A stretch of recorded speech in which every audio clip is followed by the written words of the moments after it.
Alright,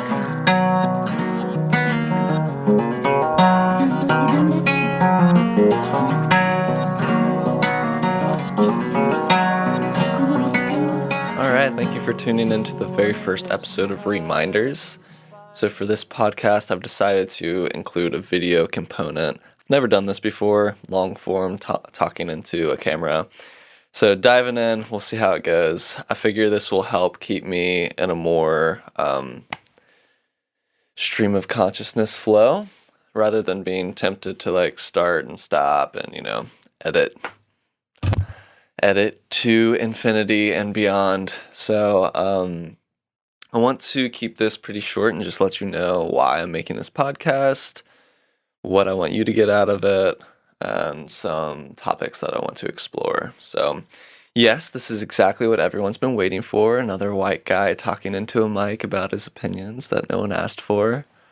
I had this idea late 2020, and I've been sleeping on it for quite a while. Partially because of self-limiting beliefs like that, sort of questioning, is this even necessary?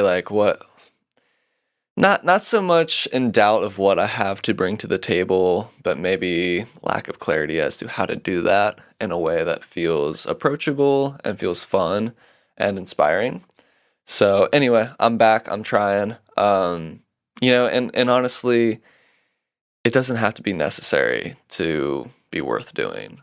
This is fun for me, first and foremost, and it's honestly therapeutic. My last podcast, Breakthrough Consciousness, I recently listened to an episode of that after not really thinking about it for close to a year, and I was really kind of moved by what I heard. I was able to see it from a more objective place, having had some distance between creating it and listening to it again. And I was just reminded how much I actually enjoy podcasting and how informally therapeutic it had been, just to have deep conversations and authentic expression with other people. So yeah, off the bat, I do intend for this to be not just me talking solo. I want to bring on my friends and future friends to discuss various topics. But yeah, why am I calling this Reminders? Why am I making this podcast? So when it comes to the philosophical, the metaphysical, these more heady and hearty topics, I don't really feel that we can teach each other too much in those realms. I think the best we can do is remind each other of what we already know. So that's what I'm attempting to do, is really just first and foremost remind myself of who I like to be. And I like this flow. I like to be having playful, explorative conversations that lead somewhere. And that was part of what I really loved about Breakthrough Consciousness, was at the end of each episode, we would have a takeaway moment to highlight, a favorite moment from the episode, from the conversation. And also to take a moment to think, how can we bring this into action? Is there an action step we can take from that knowledge? I think of knowledge as being a very mental, intellectual information, right? And wisdom is integrating that into the body. So that mind, body, spirit integration, I feel like that is true wisdom. So yeah, reminders, just acknowledging that our minds are in a certain pattern, certain conditioning, and that we do have the ability to re-pattern ourselves, to remind ourselves of what's really important. And of course, that's different for different people, right? But think about any time that you're deeply in your story, you're stressing out, and whatever it is you do to alleviate that, whether you exercise, do yoga, meditation, or just simply hugging a loved one and having that moment of relief of just that stress melts away, right? And we are back in that moment of clarity, or maybe there's specific insights that come from that space. And I just want to be able to tune into that, to remind ourselves that our stories, our problems, the stress, it doesn't matter. It's what do we do with these stories? How can we use that stress to propel us into where we want to be? Can we propel it, use stress to propel us into creating something with a smoother flow?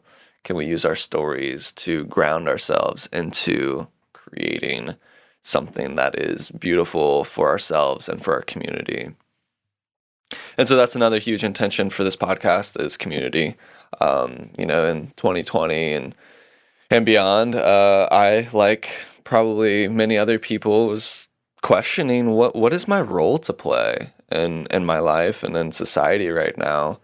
And I feel that because I'm such a big picture type of dude, I tend to see kind of grand scale stuff. I'm not necessarily as detail oriented. I think part of what my role is to tune into my vision and to express that and to surround myself with other people who want to bring to fruition those ideas and thought seeds and visions of how we could be conducting ourselves as community. And so intentional community is a big thing that I want to be participating and cultivating. So by tuning into this, I feel that you are on that same page. And, when I was talking about, like, I don't feel like I'm here to educate, I wanted to mention too that I'm just really trusting that those who are choosing to tune into this podcast already, at least on some level, if not intellectual, at least on some other level, are already resonating with the wavelength that I'm exploring here. So, some topics I may bring up, you may not have thought about those or even necessarily in that specific way that I'm presenting it. Maybe new information, but I feel that on some level there will be some resonance of like, yeah, that makes sense. Like that does remind me of a clarity that I've been in before, or maybe just an inspiration to find that clarity and to create that in whatever practice or modality makes sense for you. Let's see, what else do I want to say? What I want you to get out of this podcast, in addition to that, is to be able to leave each episode with, at least an inkling of inspiration and to be able to, again, put these things into action. And I also want this to be a bridge for both you and I into deeper community.